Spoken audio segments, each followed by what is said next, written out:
Final Hour Overdrive continues. Powered by FanDuel, bringing you everything from the opening line to the final score. Herm Edwards later in the hour. Some waste management picks, right? I picked the winner last week. I'm feeling good about it this week. And I guess I get first pick with Scotty Scheffler, right? I think that's probably how it has to go. And Scotty's going to be there, and everyone's having a good time out there. You're going to be there, Noodles, in Phoenix or Scottsdale, I guess it is. And it's going to be a lot of fun. I'm going to go for I don't know. I don't know what – I mean, I got a buddy send a video. They're there, and apparently it's already rocking. So I don't know what to expect. It'll be rocking. And I don't think Zach Johnson is in the tournament this year. Thank God. Yeah, because he was so annoying last year. Well, let's be honest. He was hearing it from the crowd, but he had the audacity to go over, and he was just like, stop it. Just shut up. You can't Shooter McGavin the crowd, man. But I think that was after. It was following the Ryder Cup loss, was it not? Yes, where it was. Everybody kind of hated Zach Johnson. It was like he had to have known that with that many people and how boozed up they were, like it or not, he was going to get something like it.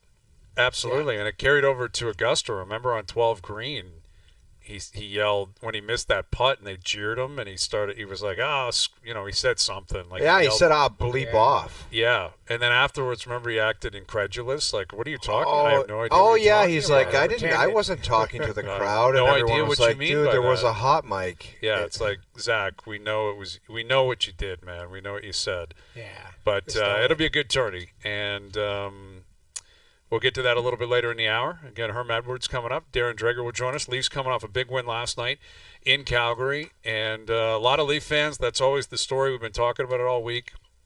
I do think the colors contrast more, right? Like Leaf colors and Oilers colors, if it's road blue or whatever for the Oilers and the Leafs, like they kind of blend in a little bit more.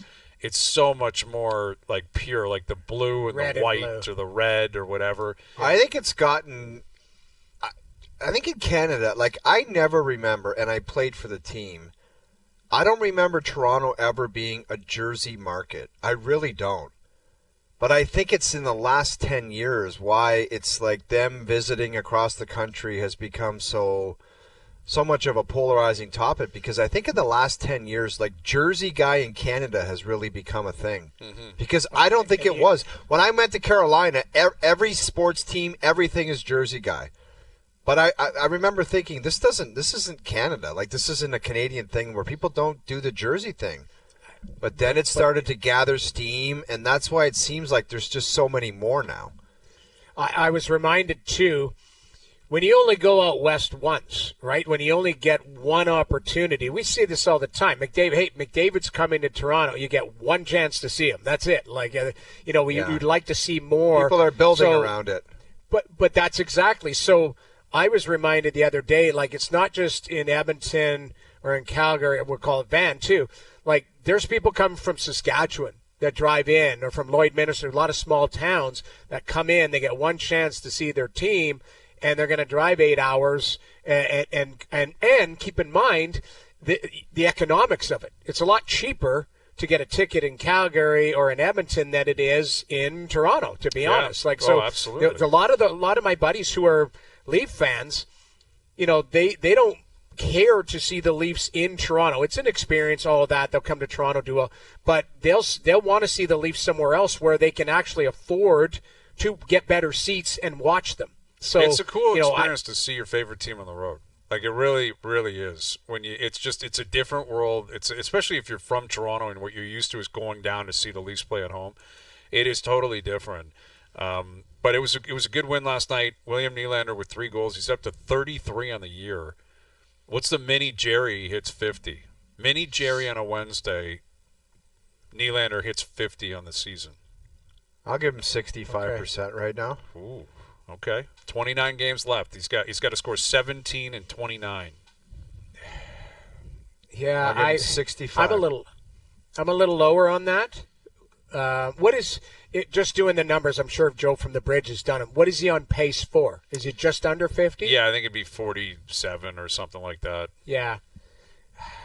I mean, and are you going to play? Depends on where you are too in the standings. Are you going to play those last couple or are you going to be chasing a spot? Like, I'm a little lower than you, I'm going to be 49%. I think you can still achieve it, but I'm just slightly under 50. It's a lot of goals. It's a lot. It is. But 50's a big number, man. Like 50 for him is like 70 for Matthews. Like 70 was a crazy number, clearly. But he's never hit 50. He's only scored 40, I think, on the nose twice. So what happens with the Leafs down the stretch if he's at 47 or 48 with 2 games left? Is Willie playing 25 minutes? Is he coming over the boards in every possible scenario? I think it's possible. Here's Darren Dreger, our TSN Hockey Insider. What is your mini Jerry on William Nylander hitting 50 goals this season? Ooh, it's a big number. He's going to have to put a few more games together like he did last night against Calgary. But based on the number of opportunities that the man gets, I mean, how can you dismiss it, right? And just listening to you guys as I was coming into the segment, it would be interesting to see how that's managed. If he's right there, like he gets within 10, what sort of situations are you playing them in, end the game, all of that kind of stuff. I mean, if there's an opportunity for a milestone, I'm pretty sure that Craig Berube and the Toronto Maple Leafs would do whatever is possible, as long as it's within reason, then clearly you're not putting them in a bad situation. Yeah, well, that's it. I mean, and at the same time, last year Matthews was chasing 70, didn't hit it. The year before, Marner was hitting 100 points. It's been a part of the conversation down the stretch the last 2 years with this team. But what, though, just to jump in there, guys, though, this is what's interesting. It's a fine line because do they want personal accolades, or they want to try and be ready for the playoffs and jump in? Like that was the argument down the stretch last year, right? That's right. Playing those last 2 games, and then they weren't available. Marner, or was it Nylander? Well, Willie was going for 100 points too. You're right. Like he was chasing numbers, and the year before, I think Marner agreed. He took himself out of a game, I believe. Yeah, right. Pretty sure he did. I think Mitch said, "Okay, 100 points would be great, but so be it." Right. Last year, though, that did not happen with Matthews and Nylander. I mean, the flip side is an obvious one, too. Like, if, Willie gets to that place, he's clearly on a heater, and he's feeling it. And I don't know why you'd want to interrupt that level of momentum unless there's something that is slightly nagging. He needs that load management game or 2 or 3. But if this guy's driving to that number, I mean, we've seen on a number of occasions what a motivated William Nylander looks like, and I would want that in Game 1 of a best-of-7 series. Yeah, big time. I would want him fully loaded and ready to go. Dregs, we talked about Marner last night on the quiz, and we had the whatever you want to call it question with Rantanen. But as far as you Marner, love that question, right? No, I really what was it? What was it? Yeah, what was the question? The question. This was the quiz question. Who do you think is a better fit next year on right wing, Mitch Marner or Mikko Rantanen? All right. But as far as Marner is concerned, Dregs, all kidding aside, do you think his camp and the Leafs are just confident or comfortable to just let this thing play out and then check in when the dust settles and said, what are you thinking here? Or if it gets to that point, does it get a little bit greasier? How do you think everything will play out? Well, there's time on the side of both here because Mitch is never going to be a trade pawn on March 7th. He's just not, right? And so I'm sure that the preference for Brad Treliving would be that Darren Ferris, who represents Marner, gives him a call and says, hey, why don't we, get together when you get back off the road and let's have a conversation.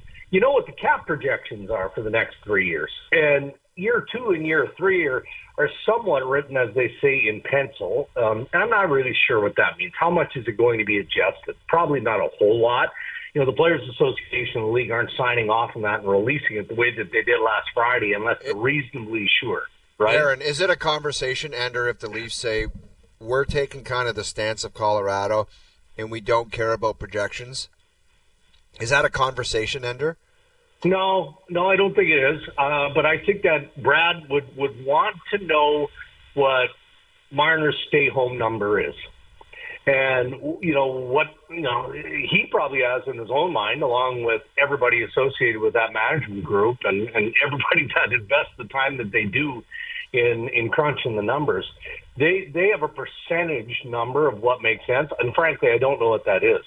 I'd be surprised if it was lower than $13 million times 8. And that's Toronto's stomach. So how much more is Mitch going to get on the open market? Maybe a lot more if he wants to play outside of his hometown and in a market that, isn't, or with a team that isn't as close to winning a Stanley Cup that he's currently with the Toronto Maple Leafs, surrounded by what we assume are a collection of his buddies in a core. So, look, I mean, there's still time, but now that the cap projections are there, it sort of throws out, if Ferris's position, and this is a bit of his MO, and I'm not being critical, it's the way he does business. He likes to march his top free agents to free agency when given an opportunity. So when you look at this year, you look at Marner, you look at Sam Bennett. He represents Sam Bennett. Well, they've done a lot of negotiating in Florida. It's a bit weird that Sam Bennett is kind of last man standing, isn't it? When you think of the extensions that have been afforded and what Bennett brings to the Florida Panthers. And I also get, you bring up Colorado, at some point as an organization, you do have to be willing to cut bait. And I still don't believe what has been speculated on Mikko Rantanen. I don't think that they ever got to a place where there was a hard line. This is the highest we're going to pay you. I'm sure there were conversations that were hinting towards that, but it never got to that point. And who knows? I mean, Chris McFarland, the Avalanche, may learn to regret those decisions in the not-too-distant future. We're going to find out. But I think that the heat turns up in Toronto after the Four Nations. And maybe the media heat turns up. I think that the media has been real good to Marner and Tavares. They've respected those scrums. You're not going into a scrum in January asking Marner if he's engaged in contract negotiations yet. But as you get close to March 7th, isn't that a fair question to ask? He's not going to like it, but it's an interesting one, especially now with the cap projections. I think that there should be a higher level of expectation from the Toronto Maple Leafs and his group to bring them what that package looks like so that the Leafs can digest and then make an educated call. Well, don't you think, too, I mean, you guys had it on the quiz last night. You got me thinking. So, you got a scenario where you got some money coming off the books. And again, this is all have to play out with how much success you have in the playoffs here. So, you go deep into the playoffs and Marner's a big part of it, then you want it. But if things pivot the other way, I mean, take a look at who's available. Would you Mitch Marner and John Tavares or Sam Bennett and Mikko Rantanen? That's like that. Yeah. I mean, that's what you could be in on technically. So you are the quizmaster. Like, we've never truly examined or outed the quizmaster, Noodle. So you're just pretty much saying that you're the guy. No, that's basically what was just admitted to. This is breaking news. I love it. I'm not the guy, Insult but I'm just or compliment? Compliment, always. Compliment. Well, I'm just thinking out loud here. Is that arrogance of the market, though? Not the arrogance of the Toronto Maple Leafs, the arrogance of the market.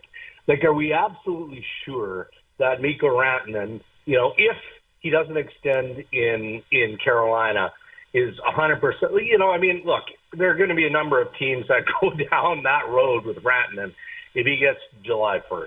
And in their own way, shape, and form, they'll find a way to get that message conveyed to him before July 1st. That's just the way the business operates, right? So if he decides that Toronto is an option, I mean, that's what's going to make it really super challenging. Or a Bennett, and I'm sure that Treliving and his group have had those conversations multiple times. But I'm going to back up a little bit here too. I think that Treliving and the Maple Leafs have a high level of respect for what Mitch Marner brings to the team on a nightly basis. Like everyone else, they would want and they would expect that the playoff numbers are going to change this year. That maybe needs to be a must, even though you don't have the luxury of that. And that's not a determining factor going into the negotiation. I honestly think if Marner came in and said, here's my hard number, and it's 13.25, whatever that number is times 8, Toronto might sign it because that's how much they value the kid and the fact that they'd like as much as anyone to have his statue out front of the building. hometown guy, Right. all of that. But that's up to the player. And if they don't engage between now and March 7th of the playoffs, this conversation about Mikko Rantanen, if he hasn't extended, Sam Bennett, Tavares go down the list, it's going to get more loud and more loud and more loud. And that's just going to make things more uncomfortable for Marner and the group. Well, I do find it interesting, the conversation of how much weight playoff success is actually going to have on their plans. Because this is why I think Should be a lot, Hayes. Well, it should be, but I don't know. Like Dregs, It can't, you just said. It can't. Right. How can it? Well, why wouldn't can it, though? Why wouldn't it It at some should. point? Well, because it's July 1st, the playoffs are over. Like, you don't have the luxury of that advantage unless, and again, that's why we're even having this pie in the sky, Mikko Rantanen and Sam Bennett, all that. Like, if all of those players are in the same swimming pool on July 1st, okay, all bets are off. All bets are off. Because at that point, Marner's decided that he wants to really see what that open market is going to show him, both in location and in dollars. You can only get 7 years, but in dollars, right? And the money will be there. Of course it's going to be there for Mitch Marner. He's a world-class player. Yeah. But how much does it mean to stay in your hometown and try and continue to win the Stanley Cup? And I don't think that Toronto's going to lowball Marner. I really don't. I think they're happy to get into that negotiation and get it done sooner than later. Well, and that's what I'm saying. Like, again, these guys have collectively been here for a long time, and there's two different ways you can view it: the evaluation of the player, but also the core. And that has been a part of the conversation forever, and that's why I think the chatter has been muted in large part because I think the market is waiting for the playoffs, and whether it's Marner, Tavares, both of them, how do you play individually, but also how does the team do? Yeah. Let's say Marner's just unbelievable through 7, plays great, but they lose again. Yeah. Like, that's what I'm wondering. Like, does it matter at all? Because if it doesn't, then if you're the Leafs, you might as well call now. Get it done before the playoffs. That serves your interest, because then whatever happens in the playoffs is irrelevant, evidently, because you just want to make sure you keep the players. But, well, and I'm in the camp, Brian, just to interject here. I am in the camp, and look, obviously Colorado wasn't. Colorado was worried that Mikko Rantanen was going to get hurt. They made a decision with Makar coming up that they couldn't afford to have McKinnon, Makar, and Mikko Rantanen. They just they couldn't make it work. And then maybe that's a multi-billion-dollar owner who doesn't want to spend $114 million on his salary. Okay, so they made that call. I'm in the camp that believes that, you're not going to trade Mitch. Obviously you're not. If he decides that the grass is greener somewhere else, reinvest his $13+ million. And then that's where it gets tricky for management, because it's not that simple. You don't bring in one player, but maybe you bring in two. And if you've got the Tavares money on top of that, that's 11 schmil clean off the docket. And then you have a conversation about Morgan Riley. Like, if you really want to, that's when you hit the core of the Maple Leafs. Big if here, they don't do well in the playoffs. You reinvest the money in the free agents, and you make a decision on your blue line and whether or not you move forward with Morgan Riley, or now's the time to consider what a change might look like and what a trade value might be. Darren, what's the situation with this kid in Buffalo, Cozens? I mean, are people do they have an inflated sense of this kid? I mean, Hayes, you brought up his stats. 2 years ago, he scored 30 goals, did he not? Yeah, 30 goals, 68 points or something. But if he leaves, like, the Buffalo's just going to say we got nothing down the middle. So it kind of doesn't make sense there. Like, do you have any idea what's going to go down in Buffalo? Well, every year we have one of those players, and I'm not saying that Dylan Cozens isn't going to be traded. Like, there's enough smoke around this kid that maybe somebody makes the right offer to Kevin Adams and the Sabres, where they have to find a way to pull the trigger. But every year we've got that young player that sort of doesn't make sense. And I still think, fellas, I think and I know Kevin Adams is fielding calls on Dylan Cozens. Semantics, he's not shopping them. He needs players. NHL roster players are going to help him now, not futures. There'll be an element of futures, but predominantly it's got to be roster players. But I think this all goes back to the speculation out of Vancouver or wherever it came from earlier in the year on Elias Pettersson for Bo Byram and Dylan Cozens. And I just don't think it went away. And I think that the more we in the media continue to swirl around it, that's going to keep it alive. You know, I bet you there are 20 teams that have called on Dylan Cozens. And, you know, Pierre LeBrun reported on Calgary's interest yesterday in insider trading. And internally, I poked at Pierre and Chris Johnson. I'm like, okay, well, that's fine. I can understand. Calgary would like to beef up the middle of the ice. Who's coming off that Flames roster that's going to make that deal for Buffalo? Who is it? Like, it's, you know, like what young piece or pieces is Craig Conroy willing to throw into that deal to make it a real offer that Kevin Adams can sell to Terry Pegula? And, I mean, you go, there's 19 other teams, evidently, that are in the mix. So it's a curious one. You know, I'm not so sure it's going to happen. Well, you're right. I could, the only thing I could think of is if it's a three-way. You start moving, you know, now it's a blockbuster, but there's three-way. You know, there's players going to other teams. And you know, and that's where maybe the young players or something come from. But it just, to me, I look at Dylan Cozens as a very interesting situation because when teams struggle, like GMs reach out and go, hey, you know what, I'll take this guy off your hands. It's not working out. Like that's, you know, you see that. And is Buffalo gun shy to let, you know, and Cozens isn't Jack Eichel, but you start letting guys go that have left Buffalo that have gone on to having significant careers. We've got a list of them. And the Sam Reinharts and, you know, Montour and, Cops. It's just you got to be careful because at some point you do have to have cornerstone pieces regardless, and they do. You and Hayes were talking about it earlier. They got 2 first overall picks on the back end who are cornerstones. And they're cornerstones by where they got drafted, Jamie, not necessarily by what they do on the ice. Yeah. I mean, that Dahlin, I think, is a legit. I think Power's got to turn a corner, but, I mean, Dahlin, you put him in a different setting, I think he's a hell of a player. That's the problem is the setting, man. That's you're right. Like, talk to Florida about Reinhardt and Vegas about Eichel and St. Louis about O'Reilly and Boston about Ullmark. You know, how do you even evaluate? I could see why the other teams are like, give me Dylan Cozens. I'll make him a star, and he's going to help me win. Because it can't happen in Buffalo the way they operate. They're terrible every single year. I mean, if I were the owner, I would. My marching orders to Kevin Adams and management would be: you're not moving anybody of substance. You can deal with your pending free agents and all of that. I don't have any issue with that. We are not making a foundational trade. We're not, and unless.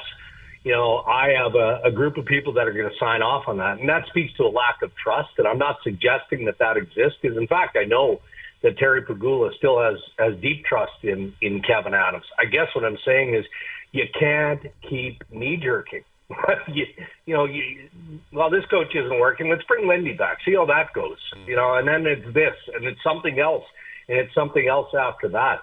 Maybe they just need to go through a season where, there's some changes. But we're not talking about moving out significant pieces unless you've got a contractual gun to your head and you've got no choice. Well, that's a different conversation, but that's what we're talking about here. We're talking about what should be the foundation of this team for years to come. All right, Dregs, we'll leave it there. We'll do it again soon. Thank you for this. God, you guys got me all wound up here tonight. I love it. There's a lot going on, man. It's a great time of year. Lot going on.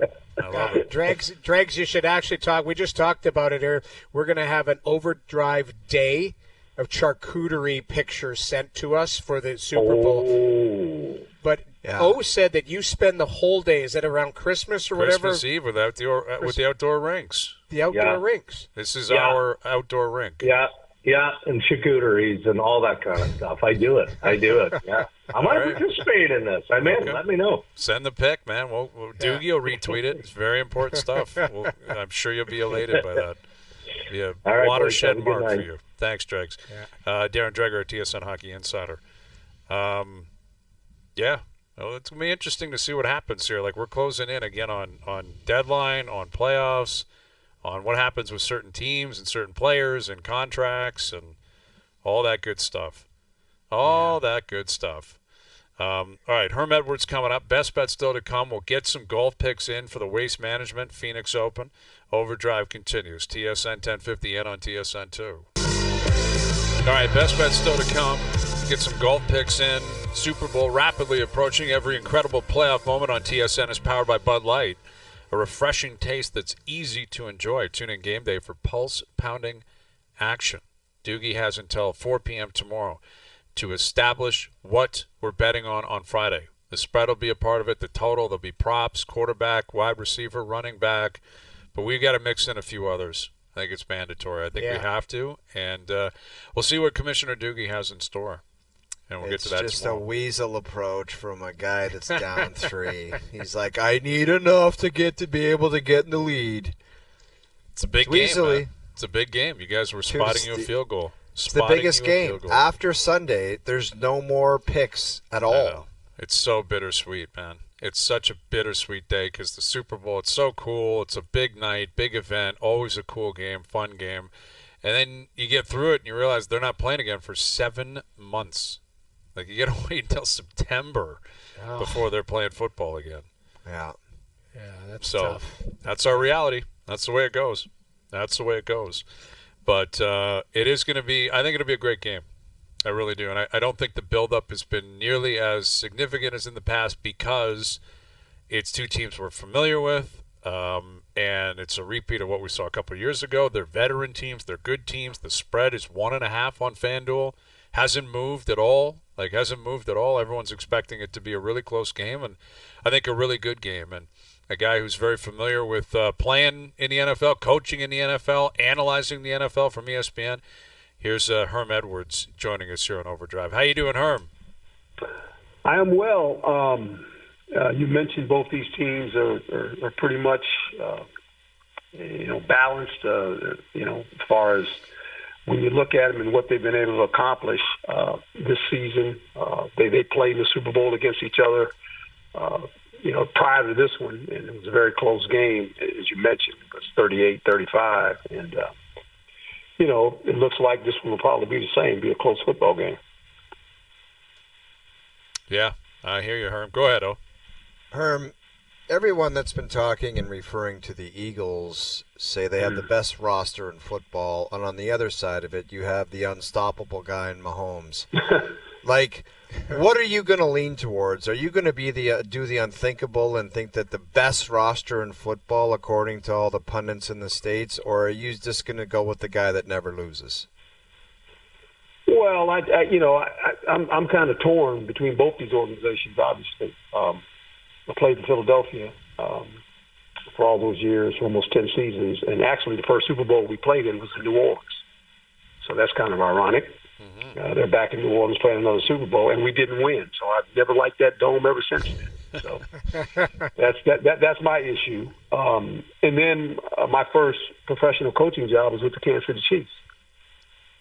So I'm just sitting watching this and looking at it a number of ways, and the Eagles have a really good roster. There's no doubt about that. If they can play like they did against Washington, obviously they win the game. If they play like they did the last time they played the Kansas City Chiefs in this game, they'll end up on the wrong side of it again.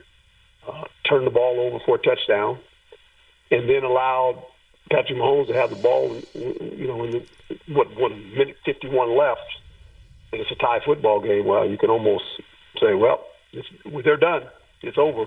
And they're going to win 3 in a row now. So I think it's going to be a very, very interesting football game. I do know this. The Eagles go into this game in playoff competition with 10 takeaways.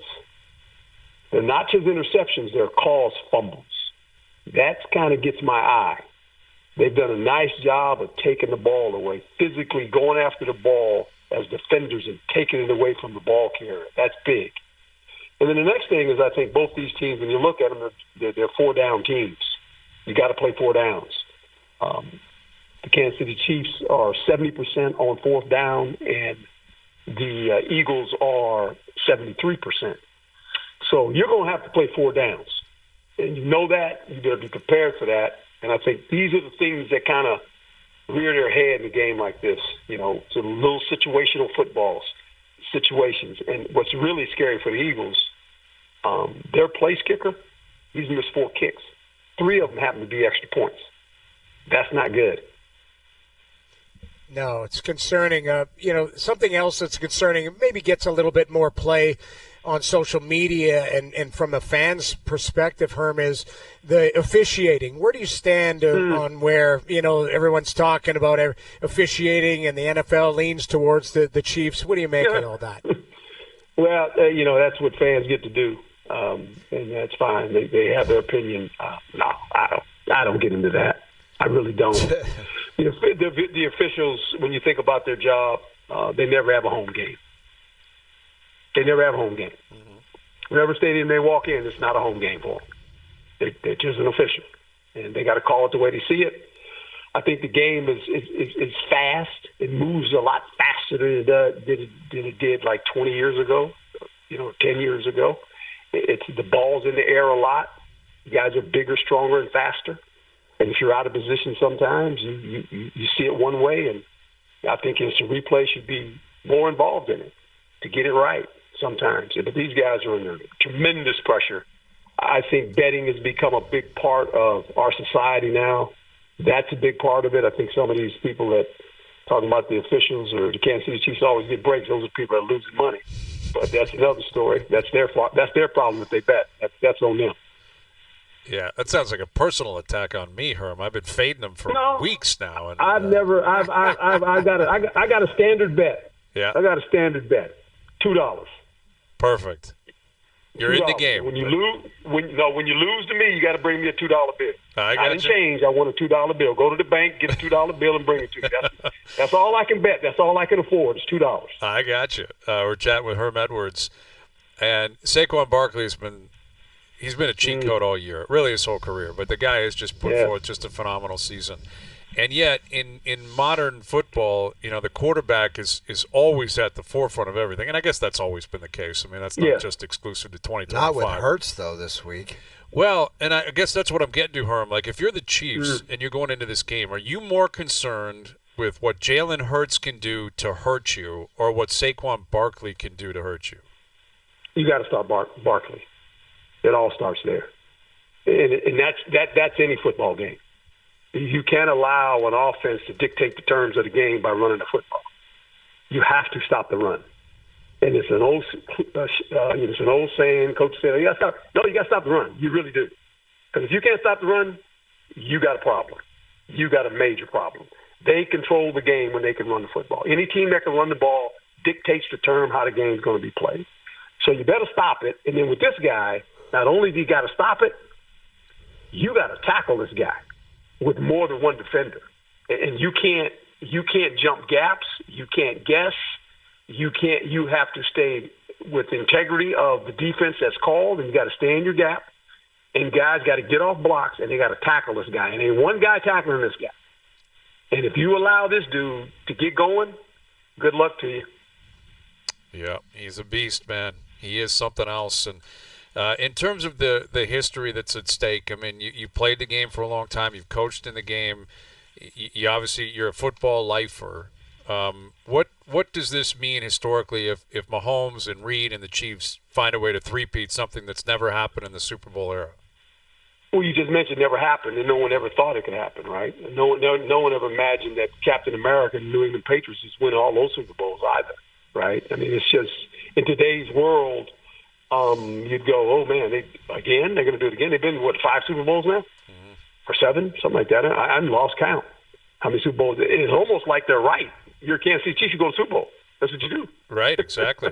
AFC Championship at a minimum every single year. Yeah, so, kudos for them, that organization. They got a great culture, I think, in their locker room. Andy's obviously a Hall of Fame coach. Patrick Mahomes is a Hall of Fame player. There's no doubt about that. But it's just they're a very confident team, and they are, their focus. And I think they talked about in the offseason. We're going to try to do something different that no one's ever done. And good for them. If they can pull it off, it's great because, that's what sports is about. It's about setting records, put it in the stone, and let somebody chase it. Isn't it incredible that like for 3 straight. Well, it's been really longer than that since Mahomes arrived. Like they have set their sights on a Super Bowl, and it's 100% honest, and it's a clear vision.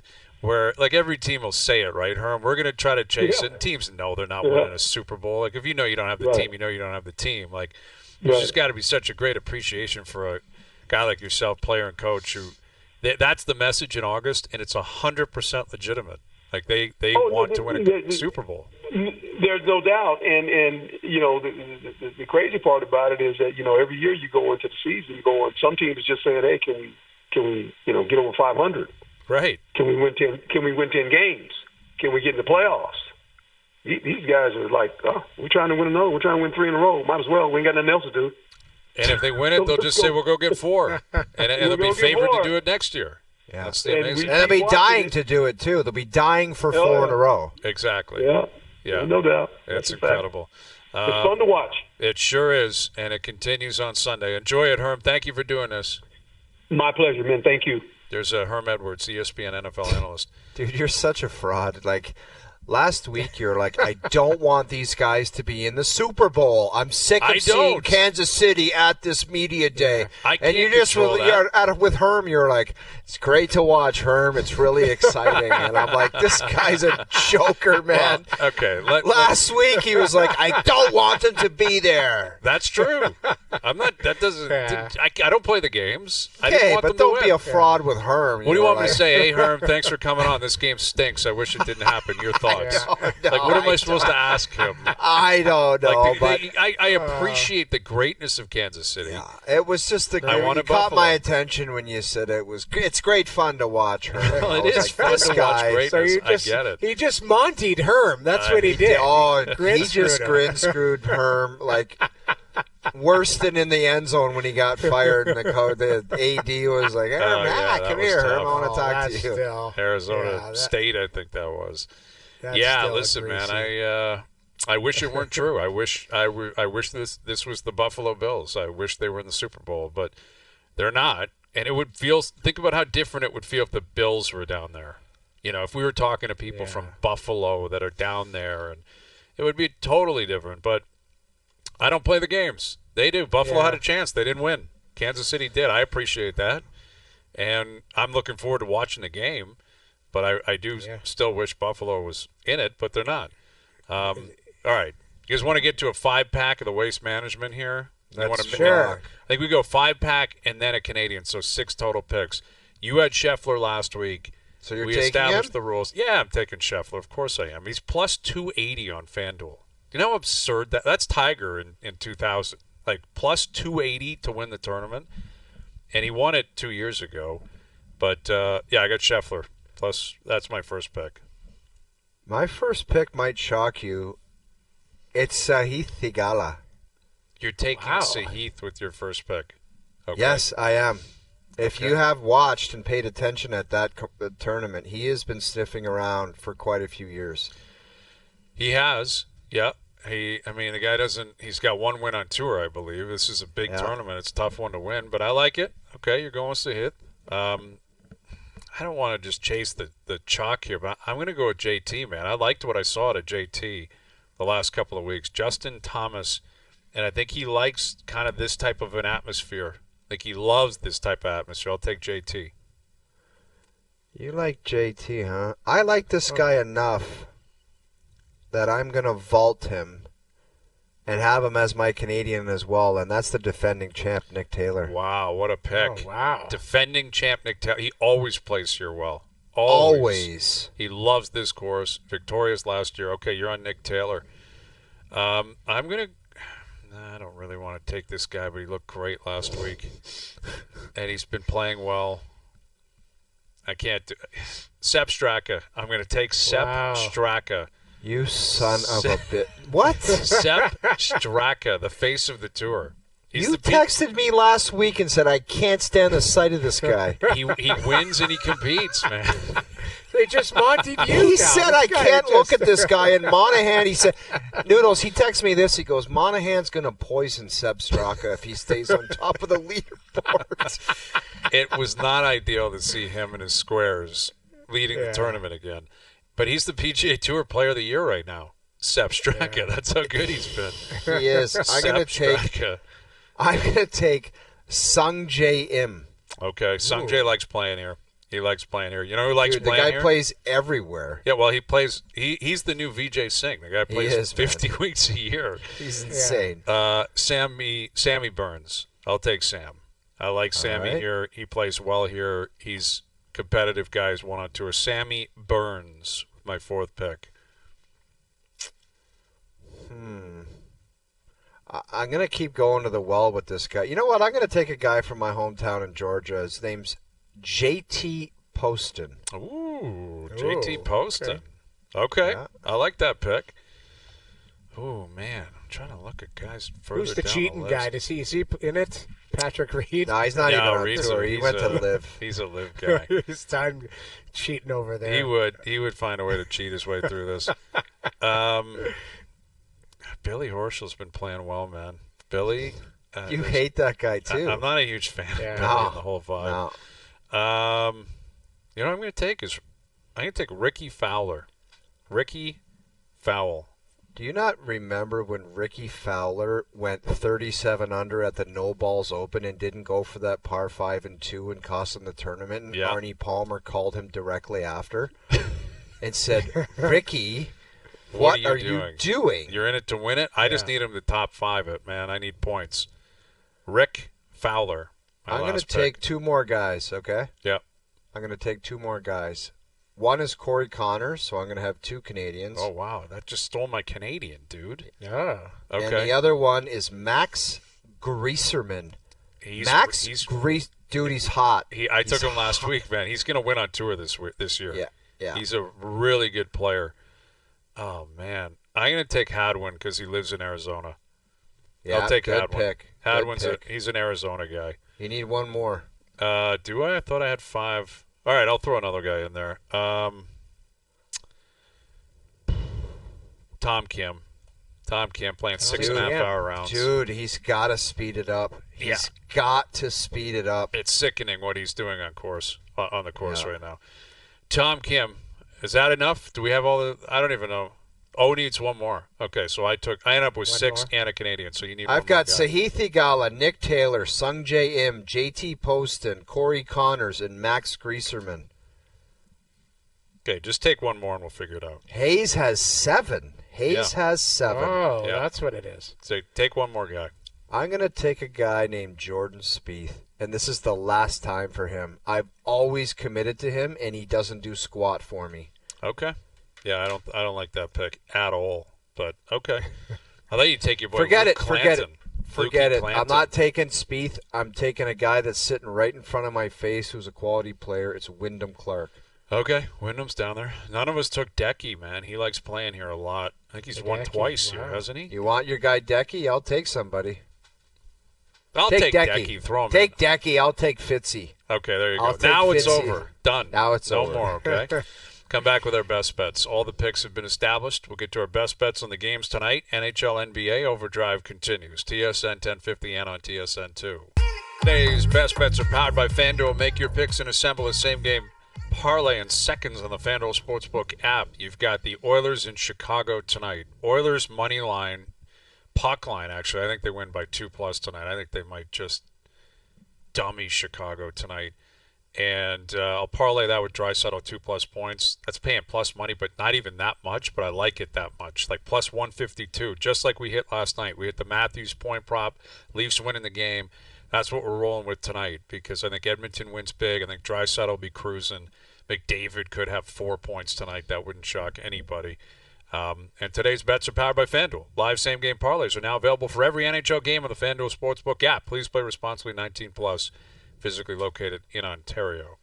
Did you see that McDavid play in overtime last night? What a pass. And Connor Brown, I thought that was Hyman. I was like, Hyman. And then I'm like, that's Connor Brown. Connor Brown out there with McDavid on 3-on-3. And our guy. Brownie scored it. It looked beautiful, man. Yeah. Erie Otters flashbacks, right? Man, oh, man. Yeah, it was and guess who was? It was on Holloway and Broberg, too. Yeah, Dangle scores. Wow. Like, he could have shot this, and he's like, pass it. And that was gross. Unbelievable. So a few games in the NHL, games in the NBA. Raptors in action tonight as well on the road. We'll have a lot to break down tomorrow. We look forward to it. Thanks to everyone behind the scenes for helping out. We appreciate it. Everyone for tuning in today. TV, radio, podcast, web. We appreciate that. We're out of here. Enjoy your evenings. Enjoy the games tonight. We're back tomorrow at... Next week, the Bachelor OverDrive style. Doogie's single, and he's ready to mingle. 4 p.m.? Love it. We'll chat then.